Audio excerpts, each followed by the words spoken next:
সাহাবায়ে কেরামগণ কোরআন কারিম পড়ছেন, তোদের মতো জের জবর দিয়া পড়ে নাই। সাহাবায়ে কেরামগণ কোরআন হাদিস শিখছেন, হাদিস শরীফ শিখছেন, তোদের মতো মাদ্রাসায় পড়া, কমি মাদ্রাসায় পড়া শিখে নাই। সাহাবায়ে কেরামগণ দ্বীনের দাওয়াত দিছেন, কোরআন হাদিস নিয়ে আলোচনা করছেন, কিন্তু তোদের মতো ওয়াজ মাহফিল বা সিরাতুন নবী নামে মাহফিল বা তাফসিরুল কোরআন নামে মাহফিল করেন নাই। তো তোরা করস কেন? তোরা এই বেদাতগুলা কেন করস? তোরাই তো বেদাতির বাচ্চা বেদাতি, তোদের 14 গোষ্ঠীতে বেদাত ভরা। সাহাবায়ে কেরামগণ যেটা করেন নাই সেটা করবি না, তো কেন মাদ্রাসায় পড়স? কেন কোরআন কারিম জের জবর সহ পড়স? সাহাবায়ে কেরামগণের মতো জের জবর সারা পর বেদাত করস কেন? মাদ্রাসায় সাহাবায়ে কেরামগণ পড়েন নাই, তোরা পড়স কেন? এটা বেদাত করস কেন? ওয়াজ মাহফিল সাহাবায়ে কেরাম করেন নাই, তোরা করস কেন? ধান্দায়, টাকার ধান্দায়। এই ক্ষেত্রে টাকার ধান্দায় সব বেদাত জায়েজ হয়ে যায়। আর প্রিয় নবীজি সাল্লাল্লাহু আলাইহি সাল্লামের মহান শান ও আজমতের সাথে সম্পর্কিত পবিত্র ঈদে মিলাদুন নবী সাল্লাল্লাহু আলাইহি সাল্লাম তোদের কাছে বেদাত হয়ে যায়। আর প্রশ্নগুলোর উত্তর তোরা সব মৌলবীরা মিল্লা তোদের পারলে উত্তর দে। আমার প্রশ্নগুলার যে প্রশ্নগুলো আমি তোদেরকে ছুড়ে দিছি এগুলোর উত্তর দে, দেখি না তোদের কতটুকু হিম্মত আছে।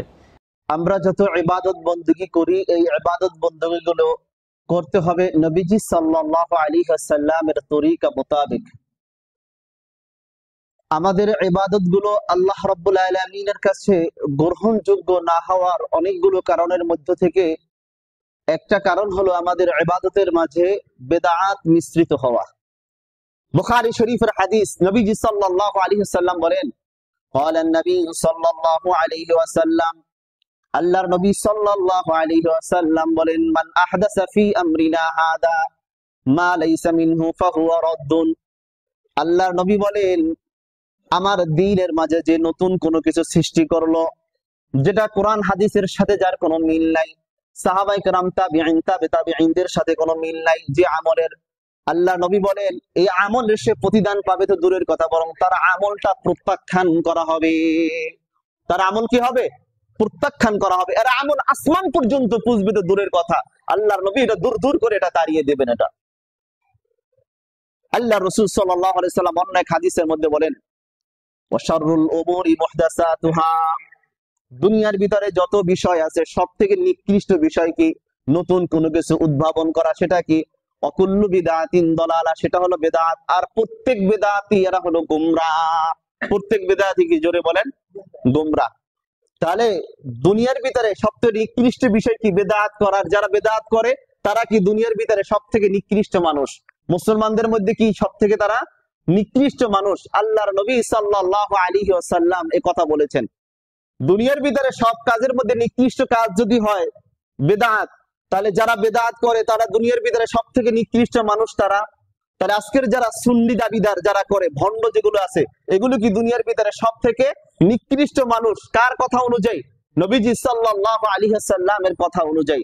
তাহলে এদের কথা শোনা, এদের কথা মানা, এগুলো কি সব প্রত্যাখ্যান করতে হবে এগুলো। তাহলে এরা যেগুলো বলে এগুলো মানা কি সম্পূর্ণরূপে হারাম। বেদাত করা কি এটা সম্পূর্ণরূপে হারাম। একটা কুকুর খাওয়া যেমন হারাম, বেদাতি কর্মকাণ্ড করাটাও তেমন হারাম। আপনাকে ধোঁকা দিবে। বেদাত দুই প্রকার, বেদাতে সাইয়্যিয়া, বেদাতে হাসানা। যে একটা উত্তম বেদাত আর একটা হলো নিকৃষ্ট বেদাত। আপনি এটা উত্তম বেদাত করেন।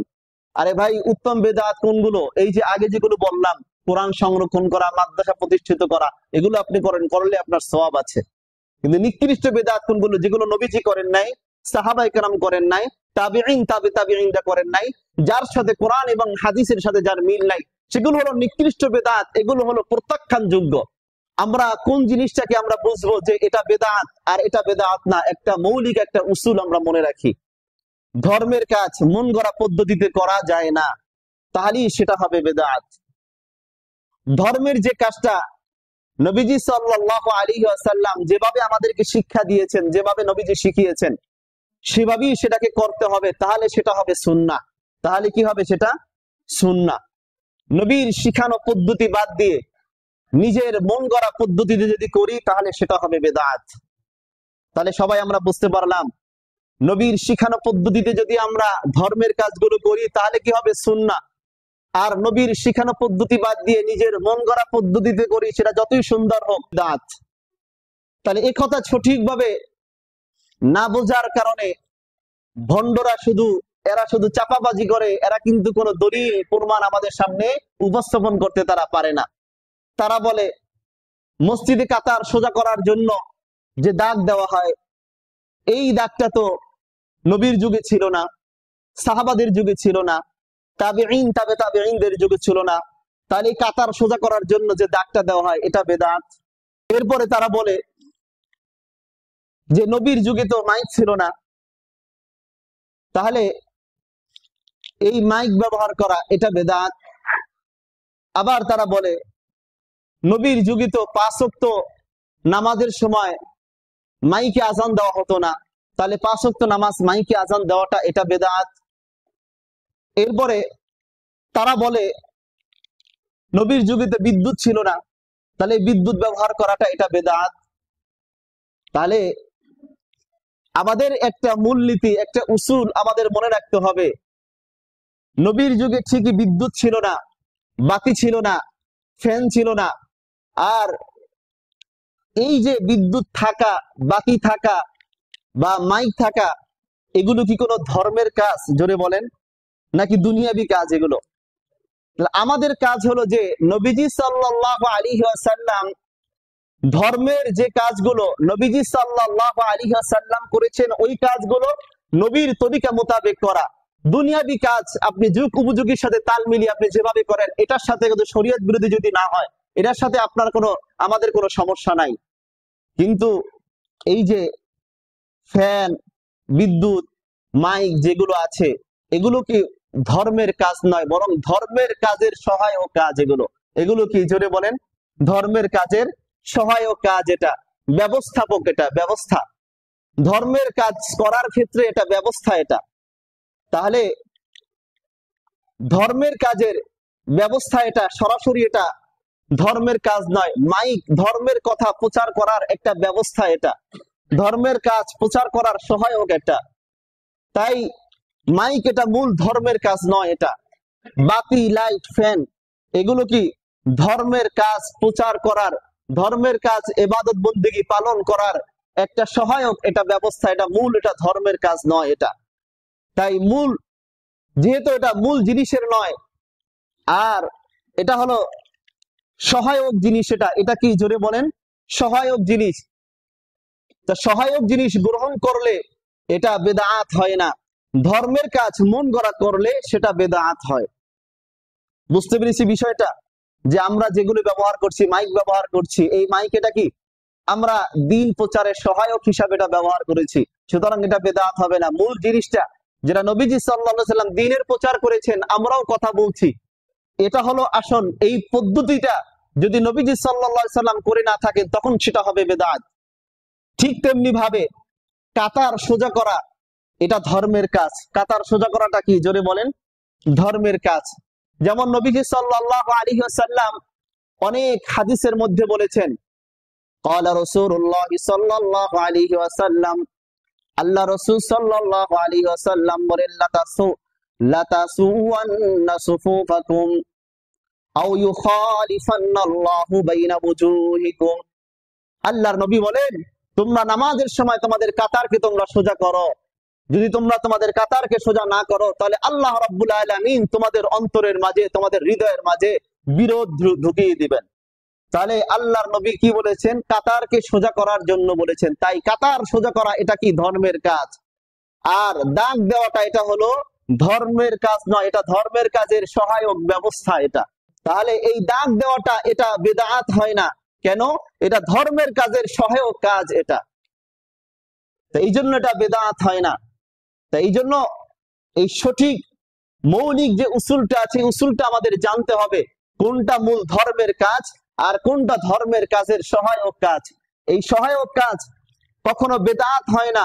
মূল কাজ যদি নবীজি সাল্লাল্লাহু আলাইহি ওয়াসাল্লামের তরিকা মোতাবেক হয়, এরপরে তার সহায়ক কাজ যেটাই আমি গ্রহণ করি সেটা বেদাত হয় না। কারণ মূল জিনিস আমার ঠিক আছে, মূল জিনিস আমার নবীর কাজ শিখানো পদ্ধতির সাথে ঠিক আছে, মূল জিনিস আমার সাহাবায়ে কেরামদের আমলের সাথে ঠিক আছে, মূল জিনিস আমার তাবেঈন তাবে তাবেঈনদের সাথে ঠিক আছে। এই জন্য মূল জিনিস যেহেতু ঠিক, এটা তখন বেদাত হবে না। বেদাত হবে কোনটা? যদি আমার সহায়ক কাজ যেটা আছে, এটা যে পদ্ধতিতে হোক না কেন সেটা আমি গ্রহণ করতে পারি, কারণ মূলটা আমার ঠিক আছে।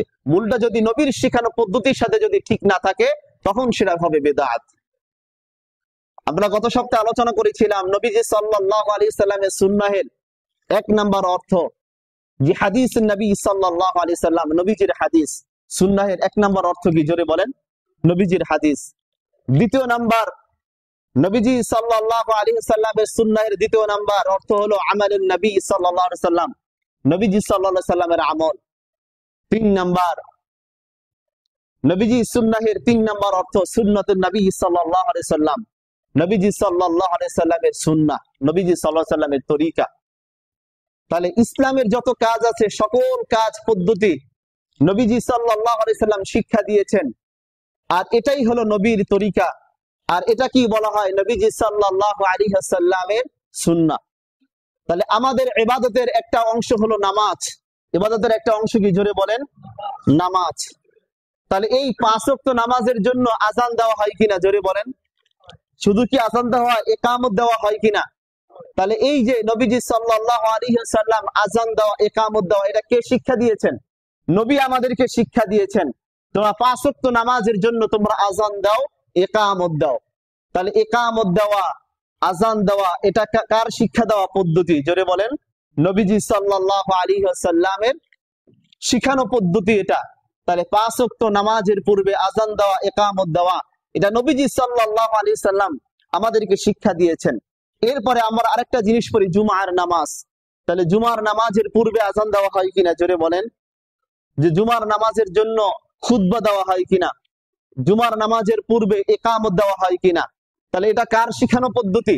নবীজি সাল্লাল্লাহু আলাইহি সাল্লামের শিখানো পদ্ধতি। এখন যদি আপনি এটার উপরে কিয়াস করে যদি বলেন, যেহেতু 5 ওয়াক্ত নামাজের আগে আযান দেওয়া হয়, 5 ওয়াক্ত নামাজের আগে ইকামত দেওয়া হয়, জুমার নামাজের আগে খুতবা দেওয়া হয়, সুতরাং আজ থেকে জানাজার নামাজের আগেও আযান দেওয়া হবে, জানাজার নামাজের আগেও ইকামত দেওয়া হবে। তাহলে বলেন এটা কি সুন্নাহ সম্মত আমল হবে নাকি বিদআত হবে? তার কারণ হলো নবীজি সাল্লাল্লাহু আলাইহি সাল্লাম এটা আমাদেরকে শিক্ষা দেন নাই। এটা নবীজি সাল্লাল্লাহু আলাইহি সাল্লাম আমাদেরকে শিক্ষা দেন নাই।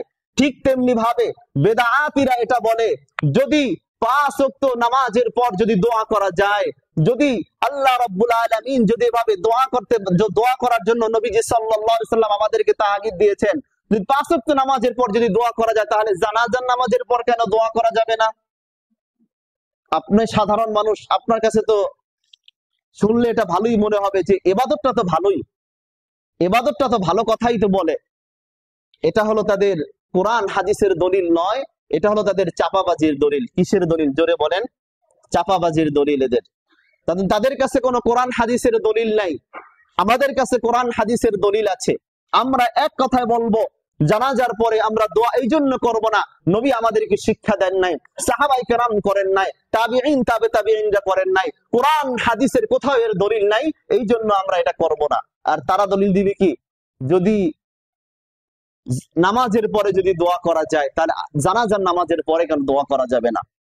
আপনি পাল্টা প্রশ্ন উত্তর করবেন, যদি 5 ওয়াক্ত নামাজে যদি রুকু সিজদা করা যায়, তাহলে জানাজার নামাজে কেন রুকু সিজদা করা যাবে না?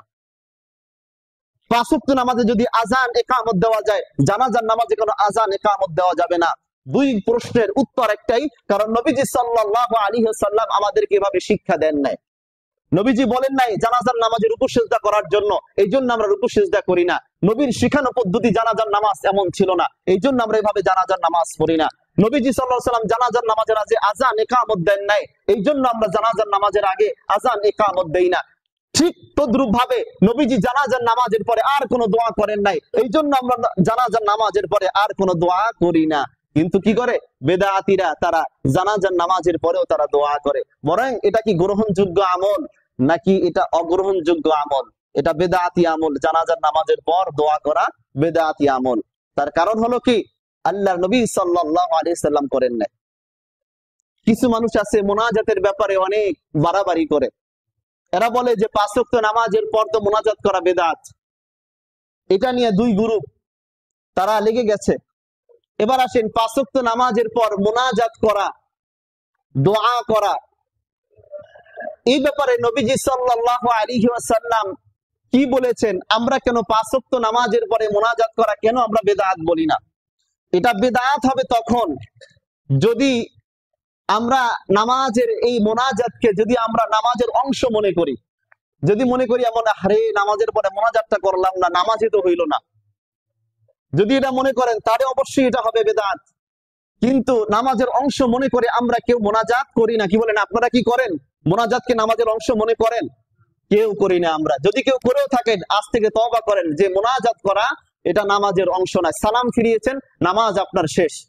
মোনাজাত এটা কোনো নামাজের অংশ নয় এটা। কিন্তু আমরা যে মোনাজাত করি, তারা বলে নবীর যুগে কি এইভাবে সম্মিলিত ভাবে কি মোনাজাত করতো? তাহলে এটাও তো বেদাত। আমাদের এই কথার দলিল আছে আমরা কেন এটা বেদাত বলি না।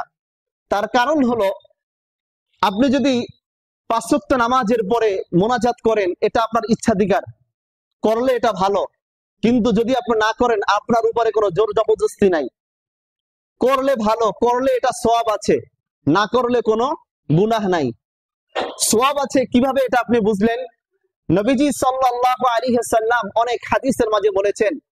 হযরত আবু উমামা রাদিয়াল্লাহু তাআলা আনহু থেকে বর্ণিত, তিনি বলেন আন আবি উমামা রাদিয়াল্লাহু আনহু কিল, হযরত আবু উমামা রাদিয়াল্লাহু তাআলা আনহু থেকে বর্ণিত, তিনি বলেন কিলা ইয়া রাসূলুল্লাহ, নবীজি সাল্লাল্লাহু আলাইহি ওয়াসাল্লাম কে জিজ্ঞাসা করা হলো, ইয়া রাসূলুল্লাহ ইয়া হাবিবাল্লাহ, আইয়ুদ দুআই আসমাউ, কোন দোয়া সবথেকে উত্তম? আল্লাহ রাব্বুল আলামিন বেশি শোনেন, আল্লাহর কাছে বেশি কবুল হয়। কোন সময়ের দোয়াটা আল্লাহর কাছে বেশি কবুল হয়, বেশি গ্রহণযোগ্য হয়? আল্লাহর নবী বলেন ক্বালা, নবীজি সাল্লাল্লাহু আলাইহি সাল্লাম বলেন জাওফুল লাইলিল আখির, রাতের শেষ ভাগের দোয়া আল্লাহ রাব্বুল আলামিনের কাছে বেশি কবুল হয়। ওয়া দুবুরুস সালাতিল মাকতুবাত, আরেকটা হলো ফরজ নামাজের শেষে দোয়া করলে আল্লাহ রাব্বুল আলামিন বেশি কবুল করেন। তাহলে বলেন ফরজ নামাজের পর দোয়া করার ব্যাপারে আল্লাহর নবীর ইঙ্গিত আছে কিনা? জোরে বলেন, জোরে বলেন, আছে কিনা? হাদিস দ্বারা আমরা কি বুঝতে পারি যে ফরজ নামাজের পরে যে আমরা দোয়া করছি এটা কি আছে? হাদিসের মাঝে আছে। এখানে নবীজি সাল্লাল্লাহু আলাইহি ওয়াসাল্লাম 5 ওয়াক্ত নামাজের পরে দোয়া কবুল হয় এই কথাটা বলেছেন, কিন্তু নবীজি বলেন নাই যে তোমরা 5 ওয়াক্ত নামাজের পরে দোয়া করো, শেষ রাতে দোয়া কবুল হয়, 5 ওয়াক্ত নামাজের পরে দোয়া কবুল হয়। আল্লাহর নবী এটা বলেছেন। নবীজি এটা বলেন না যে তোমরা 5 ওয়াক্ত নামাজের পরেই তোমরা দোয়া করো। যেহেতু নবীজি বলেছেন দোয়া কবুল হয়, এই জন্য এটা হলো ইচ্ছাধিকার, এই জন্য এটা বেদাত নয়। যদি কোনো ব্যক্তি করে তাহলে সওয়াব আছে, আর না করলে কোনো সমস্যা নাই। যেমন নাকি ধরেন আসরের নামাজের আগে 4 রাকাত নফল আছে, যে সুন্নাতে গায়রে মুআক্কাদা বলা হয়। তো এটা যদি কোনো ব্যক্তি পড়ে তাহলে তার সওয়াব আছে, না পড়লে কোনো গুনাহ আছে? ইশার নামাজের আগে 4 রাকাত নফল নামাজ আছে, সুন্নাতে গায়রে মুআক্কাদা যেটাকে বলা হয়, এটা যদি কোনো ব্যক্তি পড়ে সওয়াব আছে, না পড়লে কোনো গুনাহ আছে? জোরে বলে, না পড়লে কোনো গুনাহ নাই। তো অনুরূপ ভাবে মোনাজাত যদি আপনি করেন, করলে আপনার সওয়াব আছে, নবীর হাদিস দ্বারা ইঙ্গিত পাওয়া যায়, এই জন্য করলে সওয়াব আছে, এটা আপনার ইচ্ছাধিকার। আর যদি আপনি না করেন এটার কোনো গুনাহ আপনার হবে না।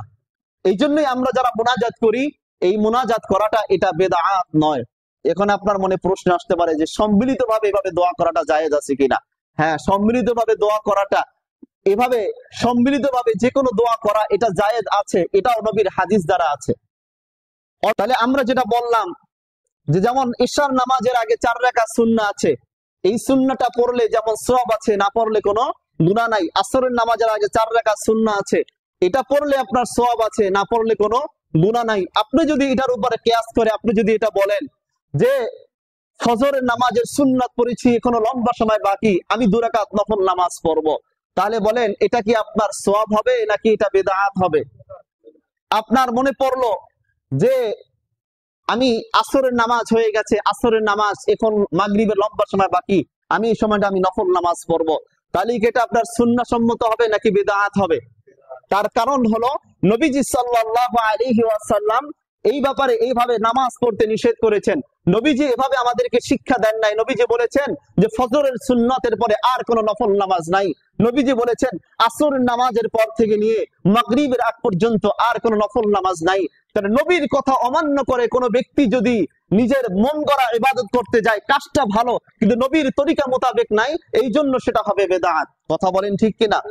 অনুরূপ ভাবে যারা নবীর নামে যারা জশ্নে জুলুস যা পালন করে, যারা নবীর জন্মদিন পালন করে, এটা নবীজি সাল্লাল্লাহু আলাইহি সাল্লাম করেন নাই, নবীজির জীবদ্দশায় তিনি করলেন না, সাহাবায়ে কেরাম করলেন না, তাবেঈন তাবেঈনরা করলেন না। এই জন্য যদি কেউ এটা শরীয়তের অংশ মনে করে, এটা যদি সে নতুন একটা কাজ নিজের উদ্ভাবন করে এটা যদি করে, এটা হবে বেদাত। তার কারণ হলো যে কাজ নবীজি আমাদেরকে শিক্ষা দেন নাই, যে কাজ সাহাবায়ে কেরাম করেন নাই, তাবেঈন তাবেঈনরা করেন নাই, এই জন্য এটা হলো বেদাত। কথা বলেন ঠিক কিনা? এরপরে যারা নবীর নামে মিলাদ কিয়াম করে, যে কাজ নবীজি করেন নাই, সাহাবায়ে কেরাম করেন নাই, তাবেঈন তাবেঈনরা করেন নাই, যেটার দ্বারা কোরআন হাদিসে কোনো আমরা দলিল খুঁজে পাই না, এই জন্য এটা বেদাত। কারণ এটা কোরআন হাদিসে তার দিক নির্দেশনা নাই, সাহাবায়ে কেরাম নাই, সাহাবায়ে কেরাম এটা করেন নাই এবং তাবেঈনরা করেন নাই, এই জন্য এগুলো হলো বেদাত। এই জন্য বেদাতের সব আমল করা যাবে না, চাইলেই কোনো আমল এটা করা যাবে না।